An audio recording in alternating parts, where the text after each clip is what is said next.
দাম্পত্য জীবনের ৩ বছর কেটে গেছে রণবীর কাপুর ও আলিয়া ভাটের। বিয়ের ১ মাসের মাথায় সুখবর দিয়েছিলেন আলিয়া ও রণবীর। জানিয়েছিলেন খুব শীঘ্রই তাদের কোলে সন্তান আসছে। বর্তমানে তাদের মেয়ে রাহা এখন বেশ বড় হয়েছে। রাহা দেখতেও একদম মায়ের কপি। সম্প্রতি সোশ্যাল মিডিয়াতে সাজগোজ সংক্রান্ত একটি ভিডিওতে আলিয়া বলেছিলেন তিনি গাঢ় রঙের লিপস্টিক পরেন না, কারণ রণবীর অপছন্দ করেন।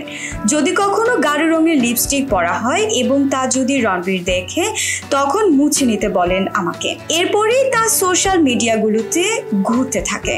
এ নিয়ে তার ভক্তরা এমনকি নেটিজেনরা ভাবছেন রণবীর আলিয়াকে নিয়ন্ত্রণ করছেন। এমন একটি ধারণা তৈরি হয় তাদের মধ্যে।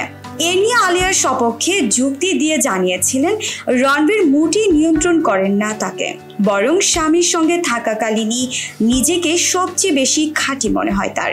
রণবীরও এই বিষয়ে জানিয়েছিলেন তারা দুজনই স্বতন্ত্র ও স্বাধীন মানুষ, কোনোভাবেই পরস্পরকে নিয়ন্ত্রণ করার চেষ্টাও করেন না।